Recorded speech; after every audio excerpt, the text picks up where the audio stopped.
Você já leu a Bíblia toda? Ou pelo menos você conhece um pouco sobre as profecias que foram feitas antes do nascimento de Jesus? Se não, se liga nesse vídeo até o final, porque aqui vai ter muita teoria e muita explicação hoje pra vocês. Fala, meu povo, tudo bem com vocês? Pra quem tá chegando agora e ainda não me conhece, meu nome é Laisa Minelli e no vídeo de hoje, gente, o porquê que os homens que vieram antes de Jesus não eram o Messias. Sim, hoje vai ter muita teoria pra vocês, então já chega de enrolação, roda a vinheta, porque depois da vinheta tem muito mais vídeos pra vocês.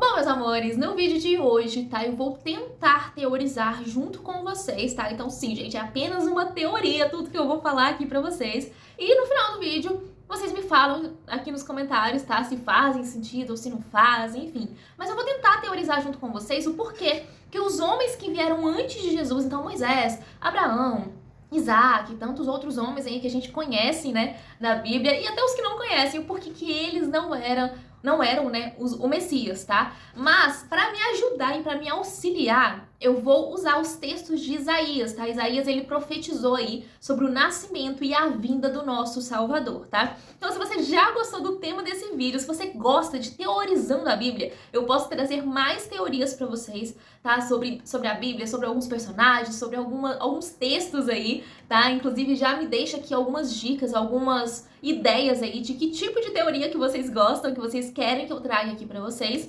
E se você já gostou do tema desse vídeo, já curte, já comenta e já vem se inscrever aqui no canal, tá? E tem muitas outras curiosidades sobre a Bíblia aqui, gente. Tem uma playlist completaça só falando sobre teorias, sobre curiosidades, na verdade, da Bíblia. Inclusive, vou deixar essa playlist toda aqui nos cards pra vocês. Então já curte, já comenta, já compartilha, se inscreve aqui no canal, ativa o sininho de notificação, bora me acompanhar nas minhas outras redes, porque, gente, sério, tá saindo inúmeros conteúdos pra vocês, muitas teorias lá também, tá? Então tem muitas teorias, se você gosta desse tipo de conteúdo, lá nas outras plataformas também tem, tá? Então, chega de enrolação, gente, vamos começar o vídeo de hoje, porque hoje vai ter muita coisa pra gente falar. Bom, meus amores, antes de mais nada, nós vamos entender aí a cronologia desses fatos, tá? Vou colocar aqui na tela pra vocês, tá? Um esqueminha e a gente vai analisar aí juntos, tá? Esse esqueminha. Bom, meus amores, já tá aparecendo aí na tela pra vocês, tô aqui no meu computador analisando esse esquema junto com vocês, tá? Vou estar analisando junto com vocês esse esquema. Então, vamos começar, vamos ver se vocês conseguem aí entender essa cronologia histórica aí de Davi até Jesus, tá? E ver se vocês conseguem entender o que eu tô falando aí, acompanhar o meu raciocínio, tá? Davi, gente, ele escreveu o livro de Salmos, tá? E estabeleceu Jerusalém, tá? Depois disso, Salomão, que era o filho do rei Davi, ficou responsável por construir o templo do Senhor, tá? Então, vocês vão acompanhando aí junto, que Salomão, aí tá escrito aí na linha do tempo, tá?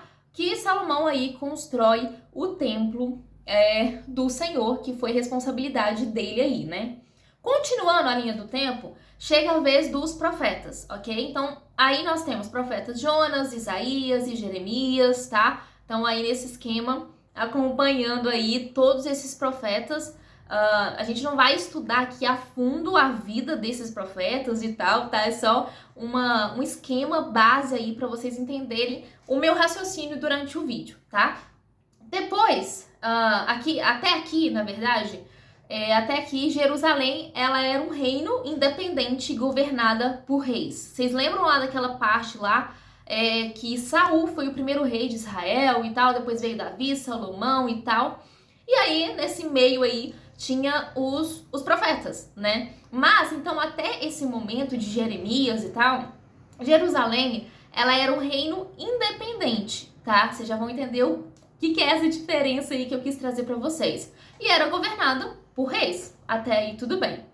Depois disso, entra Daniel, né? Ele foi o autor do livro de Daniel, como a gente sabe, que mostrou a conquista dos babilônicos sobre Jerusalém, né? Que é aí que entra a parte de dependência de outro reino, né? Porque Jerusalém foi conquistada aí por um outro reino. Antes ela era independente, até antes aí do livro de Daniel, mais ou menos. E depois Daniel mostra aí como que foi essa conquista dos babilônicos sobre Jerusalém, tá? Onde o povo de Deus, por não ouvirem, né, a voz dele e nem o obedecerem, foram exilados aí na Babilônia, ok? Em seguida, gente, nós vemos o retorno de Israel aí para viverem em uma província do Império, tá? Do Império Persa. Vocês lembram lá do livro de Esther? Vocês lembram mais ou menos do livro de Esther? Que o rei Assuero, ele era o rei ali, o imperador ali do Império Persa, que foi ali, acho que foi o pai do rei Assuero, se eu não me engano, que ele conquistou ali a Babilônia, né? E aí o e aí o povo de Deus veio junto aí, sendo conquistados, vamos dizer ali, pelo pessoal do Império Persa, né? Ok? Então, o Império Persa conquistou ali a Babilônia e juntos vieram o povo de Deus, tá? Que sob domínio, né, do povo persa, aí eles, né, ficaram ali sobre o domínio do povo persa, tá? Que é a parte, gente, que tá em roxo. Não sei se vocês estão conseguindo acompanhar, mas é a parte que tá em roxo, ó. Retornaram a Israel para viverem como uma província sob o Império Persa, tá? A gente tá na parte roxa aí para vocês irem acompanhando. E após isso, gente, o povo de Deus viveu aí sob o domínio de vários impérios, né? Até a chegada de Jesus. Bom, gente, coloquei no esquema anteriormente aí para vocês, né? Tentei explicar mais ou menos aí como funciona esse esquema.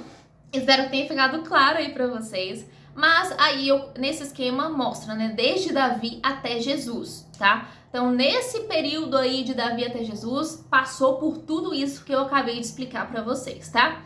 Por que isso é importante? Vocês já vão entender o porquê que isso é importante. Essa cronologia, a gente entender a cronologia da Bíblia, é muito importante para a gente entender o porquê que os outros homens, os homens que vieram antes de Deus, tá? Que agora a gente vai entender sobre isso. Eu vou teorizar, na verdade, para vocês o porquê que homens como Abraão, Moisés, Davi, tantos outros homens aí, né, que foram fortes, foram importantes aí para a história da Bíblia, para a história aí até a chegada do nosso rei, né, do nosso Salvador, e por que até mesmo os profetas não eram o Messias, tá? A gente vai começar a entender um pouquinho aí.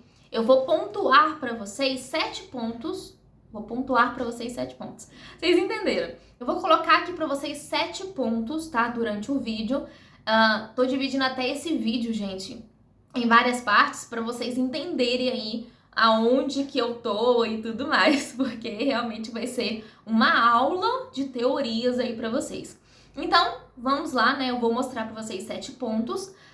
E durante esses 7 pontos, eu vou colocar aqui na tela para vocês a referência. Porque se eu tiver que ler junto, talvez alguns eu até consiga ler junto com vocês. Mas se eu tiver que ler junto com vocês esses textos, tá? Que me fizeram criar essas teorias, vai ficar mais grande ainda, vai ficar maior ainda, na verdade, esse vídeo, tá? Então, agora nós vamos para os 7 pontos e deixando bem claro aqui também que isso que eu fiz foi uma pesquisa. Então, se vocês verem, Laís, você falou isso, mas eu vi isso num site e tal, é porque eu juntei ali todas as pesquisas que eu consegui, tá? Acabei armazenando ali várias pesquisas, vários pontos ali que eu achei importante para trazer para vocês. Então, se vocês verem algumas semelhanças aí em relação a alguns sites, em relação a alguns canais, algumas coisas assim, foi porque eu juntei tudo isso para eu criar essa teoria para vocês, tá? Então, chega de enrolação, vamos começar esses 7 pontos pra gente começar a teorizar aí sobre o porquê que os outros homens que vieram antes de Jesus não eram o Messias. Primeiro ponto, gente, o Messias será um homem, tá? Que ainda viria e que seria desfigurado, tá? Essa teoria, esse primeiro ponto aí que eu resolvi trazer para vocês está em Isaías 52. Estou colocando todas as informações aqui para vocês, tá? Que eu acho que é importante porque são muitas informações, mas todas as informações estou colocando aqui na tela para vocês, tá? Vamos começar aqui. Eu tô com todos os versículos aqui, tá, gente? Então, se eu olhar um pouquinho para cá, é porque eu estou analisando ali o versículo junto com vocês, tá? Então, vamos lá, ó. Primeira coisa, nós sabemos, tá, que o Messias seria um homem, tá? Nós sabemos que o servo ali que eles falam é um homem, porque Isaías, ele acaba utilizando ali alguns trechos, algumas palavras ali que indicam isso, tá? Algumas palavras como ele, o, dele, tá? E especificamente essa teoria, essa profecia falava sobre o futuro, tá? Era explícito sobre o futuro. Então, por que que ele ainda viria, né? Porque a gente, como eu mostrei para vocês aí na cronologia, Isaías, ele veio aí depois de Davi, né? Depois aí de Salomão e tudo mais, tá? É por isso que eu falei que é importante aí vocês entenderem a cronologia, porque Isaías, ele falou que ainda viria o Messias. Então, o Messias não veio. Então, o pessoal, tudo que veio ali antes de Isaías, não eram o Messias, simplesmente por conta desse trecho. Porque algumas palavras, tá, dentro desse texto, dentro desse versículo, afirma isso, afirma que ele estava falando sobre o futuro. Por exemplo, algumas expressões como agirá, será levantado e assim sucessivamente. Portanto, gente, essa profecia é uma profecia explícita, né? Que fala ali que é realmente um homem e que realmente ele ainda viria a vir, né? Ele ainda viria. Vocês entenderam? Mas, Laísa, o que se trata de fato essa profecia? Bom, gente, quando os sacerdotes judeus, né, eles sacrificavam ali pelos israelitas, tá? Eles aspergiam o sangue do sacrifício que eles levavam até lá. E eles faziam isso para simbolizar, vamos dizer assim, que todos os pecados dos judeus ali haviam sido purificados, tá? Haviam sido ali limpados e que aqueles pecados ali não iriam mais contra aquele israelita ali que estaria oferecendo aquele sacrifício, aquele cordeiro ali no lugar dele. Mas aqui, gente, nesse texto, tá? Fala que o servo, ele aspergirá, tá? Sobre muitas nações. O que ele quer dizer isso? Ele tá meio que comparando o que os sacerdotes faziam com relação aos judeus, mas aqui ele tá deixando claro que vão ser muitas nações. Então não vai ser necessariamente só o povo de Deus, né? O servo, o cordeiro, enfim, ele vai aspergir o sangue dele sobre todas as nações, sobre o pessoal que pessoal, vocês entenderam, gente? Eu tô meio jovem aqui, falando pessoal e tal, mas se eu falar pessoal, vocês vão entender. Ele vai fazer isso não só com relação ao povo de Deus, mas com relação também ao povo que não acredita em Deus. Então, resumindo, né, quando fala aí, né, que o servo aspergirá sobre muitas nações e tudo mais, resumindo, tá falando que as mesmas funções que os sacerdotes, deixando bem claro que só os sacerdotes podiam fazer isso, tá? Então, as mesmas funções que todos os sacerdotes faziam pelos judeus, o cordeiro, o servo, o Messias iria fazer por todas as nações, ou seja, iria fazer isso, né, iria se sacrificar, iria limpar ali as pessoas de todo o pecado, tanto pessoas que eram cristãs quanto pessoas que não eram cristãs. E essa predição, gente, é paralela aí ao que Zacarias disse, né, de que o ramo seria um sacerdote, unindo os papéis de rei e de sacerdote. Porque, como eu falei anteriormente, somente os sacerdotes podiam fazer isso, de aspergir ali o sangue do cordeiro sobre o povo de Deus, né? E essa questão de nações, né, de muitas nações, segue essa linha de raciocínio com relação a Abraão, que Deus disse que ele abençoaria ali toda a descendência de Abraão, né? Porque no caso, os sacerdotes daquela época faziam isso com o povo de Deus. Mas quando inclui ali muitas nações, é toda a descendência de Abraão, que somos nós, é todo o povo ali, que Jesus ali representaria ali o nosso Salvador, e o Salvador e limparia ali todo o pecado ali de todo mundo. Segundo ponto para vocês, o Messias iria sofrer. Sim, gente, eu sei que é um fato muito doloroso pra gente, a gente já conhece a história, eu sei que é um fato muito doloroso, só que em Isaías 53, eu vou até ler com vocês, para vocês entenderem do que eu tô falando, tá? Tá aparecendo aqui na tela para vocês a referência. Quem creu em nossa mensagem e a quem foi revelado o braço do Senhor, ele cresceu diante dele como um broto tenro e como uma raiz saída de uma terra seca. Ele não tinha qualquer beleza ou majestade que nos atraísse. Nada havia em sua aparência para que o desejássemos. Foi desprezado e rejeitado pelos homens, um homem de dores e experimentado no sofrimento. Como alguém de quem os homens escondem o rosto, foi desprezado e nós não o tínhamos em estima.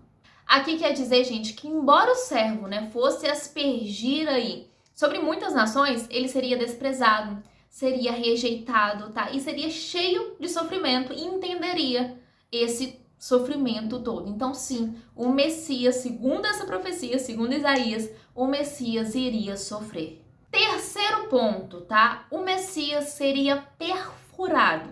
Eu sei, é uma palavra bem forte, mas vocês já vão entender o porquê, tá? Lendo esse trecho aqui de Isaías 53 também, versículo 4 e versículo 5, vocês vão entender um pouquinho, mas eu vou tentar resumir e explicar aqui um pouquinho para vocês. Aqui tá dizendo, gente, que o servo, ele assumiria, a nossa dor, a gente sabe disso, mas aqui também nesse versículo de Isaías 53 também fala que o servo seria perfurado e esmagado, tá? E castigado, tá? E esse castigo, tá? Segundo o que tá falando aqui, e esse castigo nos traria paz, tá? E nos salvaria.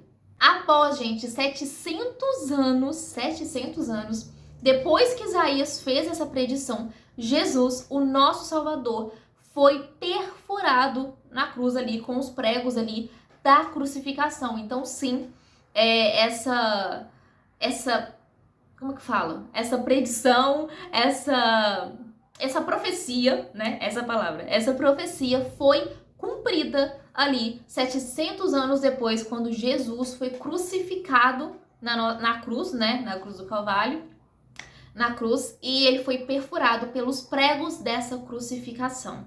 Quarto ponto para vocês: o Messias teria todos os nossos erros sobre ele. Bom, gente, uma das definições bíblicas, tá, sobre pecado é errar o alvo intencionado. Como uma flecha torta, nós seguimos o nosso próprio caminho. E este servo carrega o nosso mesmo pecado, ou seja, a iniquidade ali, tá, que nós causamos. Quinto ponto: o Messias seria sacrificado. O servo, gente, será como um cordeiro sendo levado ao matadouro. Mas ele não protestará e nem questionará e não abrirá a sua boca, que foi o que Jesus fez, tá? Jesus, ele acabou aceitando ali, quando os guardas acabaram pegando ele, Jesus literalmente aceitou e se entregou ali para a morte. Outro ponto interessante para a gente olhar, e questionar e tal, é que nós vimos que um cordeiro, ele foi usado ali para substituir o filho de Abraão, quando Isaac ele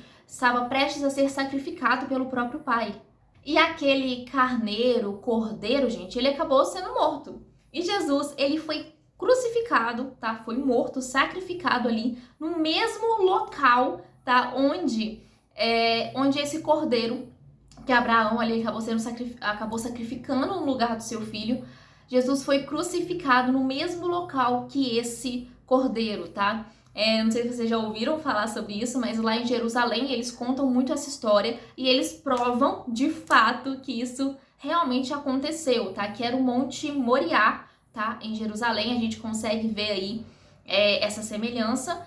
E, enfim, é uma história mais complexa. Se vocês quiserem, eu posso fazer um vídeo contando sobre essa história, tá? Só comentar aqui embaixo. Mas sim, foi comprovado aí que Jesus foi crucificado, tá? Foi morto ali no mesmo local que esse cordeiro também foi morto ali no lugar de Isaac.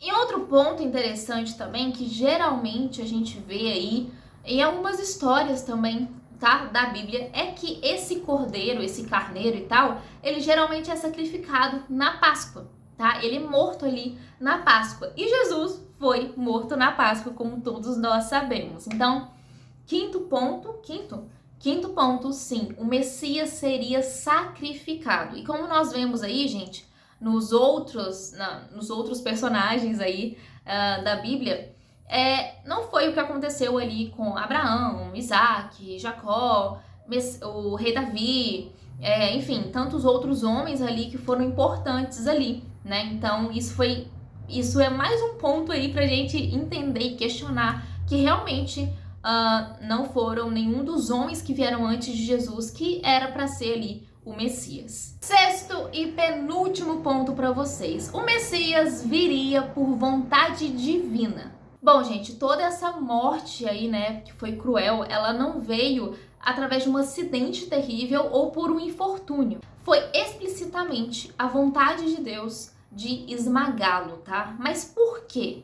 Bom, gente, assim como eu expliquei pra vocês anteriormente, tá? Os cordeiros, quando eles eram sacrificados e tal, eles meio que substituíam, tá? Substituíam o lugar ali, o pecado ali daquela pessoa, né? Então, como eu expliquei anteriormente, o cordeiro era sacrificado, a pessoa trazia o cordeiro ali pro sacerdote, né? O cordeiro era sacrificado e esse sangue desse cordeiro era aspergido, tá? Sobre a pessoa ali, como se aquele pecado fosse limpo, né? Fosse retirado ali. Da mesma forma, tá? Esse servo, tá? Eu vou até ler o que tá escrito aqui pra vocês, ó. Da mesma forma, a vida deste servo, tá? Também é uma oferta pelo pecado. Então, a gente tá conseguindo comprovar aí, né, através dessas teorias, que realmente Jesus era o servo que Isaías tanto fala aí, né? Ele sempre fala de servo. Mas a gente consegue perceber aí essa comparação, né? Por que Deus permitiu isso? Porque era necessário. Porque imagina, vamos pensar aí numa imagem, né? Vamos supor que a gente vivia naquela época e ainda tinha essa parte aí dos sacerdotes terem que sacrificar ou limpar ou purificar ali cada pessoa. Como eu falei anteriormente, os sacerdotes eles faziam isso, mas para cada pessoa, né, individualmente ali, para as pessoas que não eram cristãs, para as pessoas que para as pessoas que acreditavam, perdão, para as pessoas que eram cristãs e para as pessoas que acreditavam. E a gente viu aí anteriormente que Jesus ele veio, né, esse servo, esse Messias e tal que Isaías tanto fala, ele veio para muitas nações, né? Ele veio ali para meio que tipo, beleza, vou aspergir ali esse sangue desse cordeiro, que seria o meu sangue, para todas as nações, para todo mundo que quiser. Então, imagina, primeiro ponto ali do porquê disso. Primeiro ponto, não teria como fazer para todo mundo, né, para todas as nações. Essa questão de aspergir seria individual. E imagina, eles tinham que fazer isso, né, que é o segundo ponto, eles tinham que fazer isso para cada pecado que eles faziam. Imagina, não ia ter como. Então, Jesus ele veio para meio que limpar todos os pecados de uma vez só. Entendeu? E com o sangue dele ali, que foi através do sacrifício. Como eu falei, expliquei anteriormente para vocês, quem seriam essas pessoas ali? Quem seriam esses pecados ali que precisariam ali ser limpados, né? Nesse texto, que é Isaías 53:10, eu vou ler junto com vocês, que eu acho interessante, acho importante isso. Vamos lá, Isaías 53:10. Contudo, foi a vontade do Senhor esmagá-lo e fazê-lo sofrer. E embora o Senhor tenha feito da vida dele uma oferta pela culpa, ele verá sua prole e a dicção tá péssima aqui hoje, né? Ele verá a sua prole e prolongará seus dias, e a vontade do Senhor prosperará em sua mão, tá?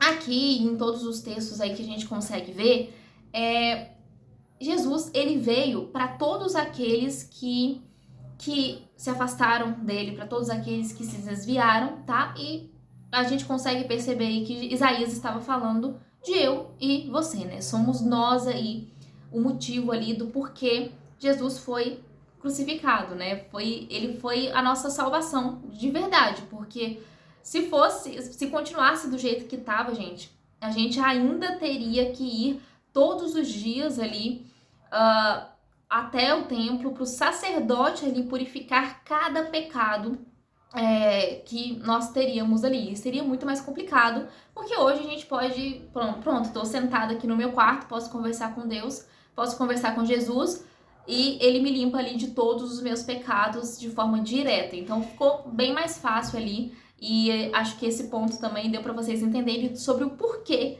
que os outros homens, os homens que vieram antes de Jesus ali, não eram o Messias. Sétimo e último ponto, gente. O Messias iria morrer. Vamos ler aí, ó. Vamos para completar, para fechar com chave de ouro esse vídeo, porque se você chegou comigo até aqui, é porque você realmente queria saber sobre esse assunto, você gostou desse assunto, então já aproveita, já comenta, já compartilha, manda para todo mundo esse vídeo. Eu espero de verdade que essas teorias que eu criei aqui pra gente, eu espero realmente que essas teorias tenham feito sentido aí na vida de vocês. Então vamos fechar com chave de ouro essa pregação, que eu tô falando pregação porque esse vídeo vai estar na playlist de pregação, tá, gente? Tem uma playlist só de pregação, que são os vídeos maiores, os vídeos de estudando mesmo a palavra de Deus. Se você tiver interesse, eu vou deixar aqui nos cards também pra vocês, tá? Vamos lá, Isaías 53:12 fala o seguinte: por isso, eu lhe darei uma porção entre os grandes, e ele dividirá os despojos com os fortes, porquanto ele derramou sua vida até a morte e foi contado entre os transgressores, pois ele levou o pecado de muitos e pelos transgressores intercedeu. Bom, gente, como nós vimos aí, né, essa questão ali dos versículos e tal de Isaías, ele sempre falava desse servo, né? Que foi o que a gente explicou lá no início quem seria esse servo. Lembra lá no inicinho? Pois é. E alguns críticos, eles sempre falam que todos os textos da Bíblia, tá? Eram direcionados para se encaixarem ali com esse texto do servo. Porque esse texto do servo aí que Isaías fala se encaixa misteriosamente ali com tudo que foi escrito, né, ali na Bíblia antes de Jesus, ou seja, o nosso Velho Testamento, quanto o nosso Novo Testamento. E aqui nós conseguimos perceber que na conclusão ali de Isaías meio que desafia ali aqueles críticos, né, esses críticos aí que ficam tentando dar motivos ou tentando ali fazer com que todos os textos ali que foram criados ali na Bíblia tentassem encaixar nessa questão desse texto, dessa profecia, desse servo que Isaías fez. Que na verdade, como eu expliquei anteriormente, na verdade não tem nada a ver, né? Esse texto dos servos que acaba encaixando com todos os outros textos misteriosamente, né? E Isaías, ele acaba concluindo ali o seu texto desafiando esses críticos. Essa conclusão, gente, não fala necessariamente sobre né, vamos falar sobre crucificação, vamos falar sobre salvação, não necessariamente isso, né? Esse desafio que Isaías fez foi essa questão do quão impactante foi até os dias de hoje a morte de Jesus, a morte do nosso Messias, né? O quanto que esse servo aí foi a base aí para tudo que nós conhecemos hoje, né? Tanto é que tem essa questão de antes de Cristo, depois de Cristo, enfim. E esse sétimo ponto afirma aí que realmente era para ser Jesus, porque Jesus morreu ali por nós, pelos nossos pecados e por todos os outros pontos ali que eu coloquei para vocês anteriormente. Então foi isso, pessoal. Espero muito, muito, muito que vocês tenham gostado. Espero que esse vídeo tenha feito sentido na sua vida. Espero que tenha feito sentido essa teoria aí que eu criei. Se vocês acham que existem outros tipos de teoria, outros tipos de visões com relação aí a tudo que eu trouxe para vocês, comenta aqui embaixo. Deixa aqui embaixo pra mim a sua curtida, o seu comentário, compartilha esse vídeo para outras pessoas verem e tentarem aí ver se realmente essa teoria que eu criei aqui nesse vídeo faz sentido ou se não faz, tá? E é isso, gente. Curta, comenta, compartilha, manda pra todo mundo. Bora se inscrever aqui no canal, tá? Ative o sininho, tá, gente? Pra vocês não ficarem por fora de nada. Tem várias teorias aqui. Tem várias teorias nas minhas redes, como eu falei pra vocês no início do vídeo. Então, se você tiver interesse de me seguir, de me acompanhar, vai lá, todas as informações estão aqui na descrição, tá? E é isso, gente. Isso foi mais uma teoria mesmo, deixando bem claro. Nada disso é comprovado, tá? 100%. Mas é uma teoria que eu resolvi criar, baseada aí nos livros de Isaías, que eu achei muito importante a gente debater e falar um pouco sobre isso, porque é uma dúvida que muita gente deve ter. E se não teve, né? Sobre o porquê que os outros homens que vieram antes de Jesus ali não eram, né? Não foram o Messias. Se você não tinha essa dúvida, agora você tem. Porque eu resolvi criar essa dúvida aí pra vocês. Porque realmente, assim, era uma dúvida que eu tinha. E aí eu resolvi pesquisar, resolvi ir mais a fundo. E eu já sabia que esse vídeo ficaria bem grande, né? Enorme, como vocês viram aí. Mas eu achei interessante e importante aí eu trazer pra vocês essas teorias e esses achados aí. E até mesmo é importante pra gente entender quais eram as profecias, né, que foram criadas ali. É claro que não foi só Isaías, tá, gente? Eu foquei aqui em Isaías por conta dos textos para explicar essa questão, mas teve outras profecias aí que vieram antes ali para fazer essa profecia ali, né, para prover ali, prover, enfim, para vocês, enfim, vocês entenderam o que eu quis dizer, para que Jesus viesse, né, falando ali sobre o nascimento de Jesus, falando sobre a vinda de Jesus. Então, se vocês quiserem que eu traga um vídeo falando sobre isso também, sobre outras profecias, né, quais foram essas profecias, só comentar muito, muito, muito aqui embaixo. E é isso, gente. Acho que já vamos encerrar esse vídeo por aqui, porque esse vídeo já tá enorme, tá bom? Beijo pra vocês e tchau!